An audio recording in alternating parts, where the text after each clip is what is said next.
Doctor BR Ambedkar Konaseema జిల్లా ముమ్మిడివరం నియోజకవర్గం ఐపోలవరం మండలం కొత్త మురమళ్లలో రొయ్యల చెరువు వద్ద యజమాని దాట్ల కృష్ణంరాజు హత్య ఘటనలో ఇద్దరు నిందితుల్ని అరెస్టు చేసినట్లు డీఎస్పీ టీఎస్ఆర్కే ప్రసాద్ తెలిపారు. నిందితులు రైతు వద్ద నుండి తమ అవసరాలకు డబ్బు ఫోన్పే కొట్టించుకునే క్రమంలో రైతు ఫోన్లో 5 లక్షలు ఉన్నట్లు గుర్తించి డబ్బు కోసం హత్యకు పాల్పడ్డారని డీఎస్పీ తెలిపారు.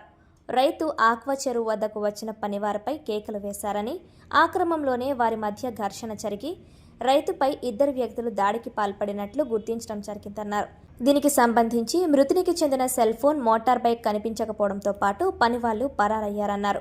ఈ ఘటనలో మృతి చెందిన కృష్ణంరాజును అదే చెరువులో రాళ్లు కట్టి పడవేసి మృతునికి సంబంధించిన మోటార్ బైక్, హత్యకు ఉపయోగించిన ఏడియేటర్ రాడ్డును సమీప ప్రాంతంలో ఉంచడాన్ని గుర్తించామన్నారు. ఈ ఘటనపై ఫిర్యాదు రావడంతో జిల్లా ఎస్పీ ఆదేశాల మేరకు ముమ్మిడివరం సీఐ, ఐపోలవరం ఎస్ఐ వారి సిబ్బందితో దర్యాప్తు చేసి నిందితులను అదుపులోకి తీసుకున్నట్లు తెలిపారు. నిందితుల్లో ఒకరిని ముమ్మిడివరం కోర్టులో హాజరుపరచగా మరొకరు మైనర్ కావడంతో జ్యుడిషియల్ రిమాండ్కు తరలించడం జరిగిందన్నారు. అందరికీ నమస్కారం అండి. మీ అందరికీ తెలుసు, మొన్న 17వ తారీఖు 17/6/2026 మనకి కొత్త మురమళ్ళ గ్రామంలో ఒక రొయ్యల చెరువులు యజమాని ఒక ఆయన బై నేమ్ దాట్ల కృష్ణంరాజు అని ఒక 64 సంవత్సరాల రైతుని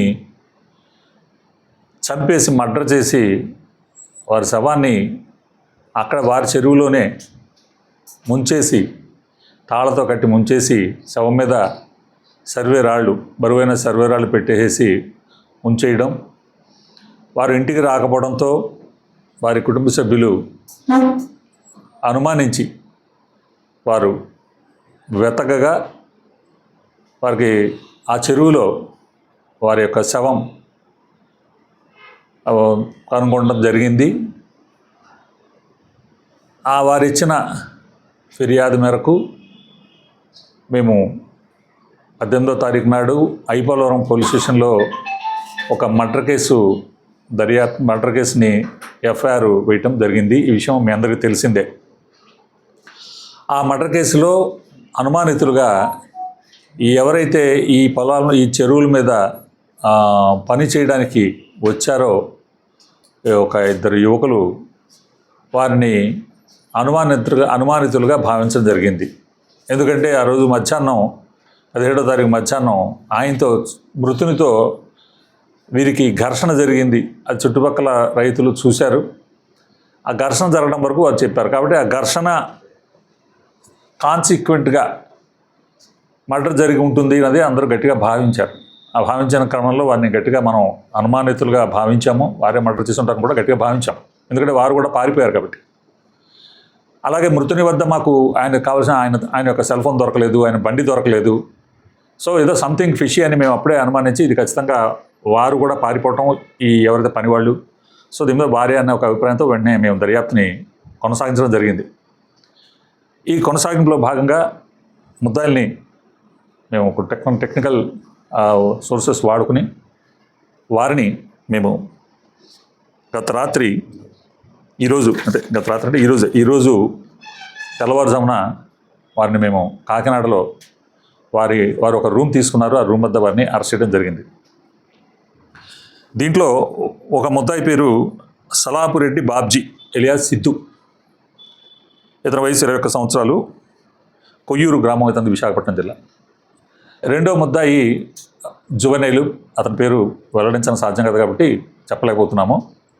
రెండో వ్యక్తి జువెనైల్. సో వీరిద్దరిని అరెస్ట్ చేయడం జరిగింది, వారిని అదుపులో తీసుకోవడం జరిగింది.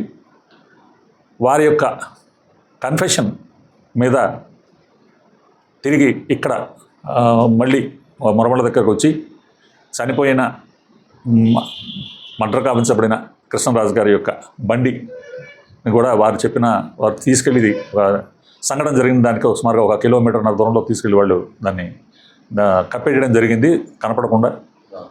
అలాగే దాని దగ్గర అక్కడ ఏ రాడ్డుతో అయితే వాళ్ళు చంపారో ఆ రాడ్ను కూడా వాళ్ళు కప్పేయడం జరిగింది. ఈ రెండింటిని మేము అక్కడ వాళ్ళ యొక్క కన్ఫెషన్ బేస్ చేసి స్వాధీనం చేసుకోవడం జరిగింది. అలాగే ముద్దాయిల వద్ద నుంచి మృతుని యొక్క సెల్ ఫోన్ కూడా స్వాధీనం చేసుకోవడం జరిగింది. ఈ క్రమంలో అరెస్ట్ చేసే క్రమంలో ముద్దాయిల నుంచి మేము తీసుకున్న వాంగ్మూలాన్ని బట్టి మాకు ఏం కేసు మేడ్ అవుట్ అయిందంటే, మృతుడు ముద్దాయిల్ని తరచూ పని నిమిత్తం గట్టిగా మందలించేవాడని, విపరీతంగా తిడుతూ ఉండేవాడని, సరిగ్గా పని చేయట్లేదని తిడుతూ ఉండేవాడని. ఈ క్రమంలో మేము ఇక్కడ పని చేయలేము, ఇతని దగ్గర పని చేయవద్దు, వెళ్ళిపోదాం అని వీళ్ళందరూ నిర్ణయించుకుని, దీంట్లో ఏవన్ను సలాపురెడ్డి బాబ్జీ ఇతను తన భార్యని ముందుగానే కాకినాడకు పంపించేసేసి అక్కడ వేరే రూమ్ తీసుకోవడం జరిగిందని, భార్యకి మేము జీతం తీసుకుని ఈ వారపు జీతం తీసుకుని మేము సైలెంట్గా అతను చెప్పకుండా మేము వచ్చేస్తాము, రూమ్ అది తీసుకుని ఉండంటే ఆమె వెళ్ళి రూమ్ తీసుకుని కాకినాడలో ఉంది, వీళ్ళు జీతం తీసుకుని వెళ్ళిపోవాలి, ఆయన చెప్పకుండా వెళ్ళిపోవాలని డిసైడ్ అయ్యారు. అయితే వీళ్ళిద్దరికి వేరే ఆలోచన వచ్చింది. ఏంటంటే మనం ఉత్తగా ఎందుకు వెళ్ళిపోవాలి, ఆయన దగ్గర డబ్బు ఉన్నది కాబట్టి డబ్బు తీసుకుని పోవాలి అని చెప్పి ఒక దురాలోచన వీళ్ళకి వచ్చింది.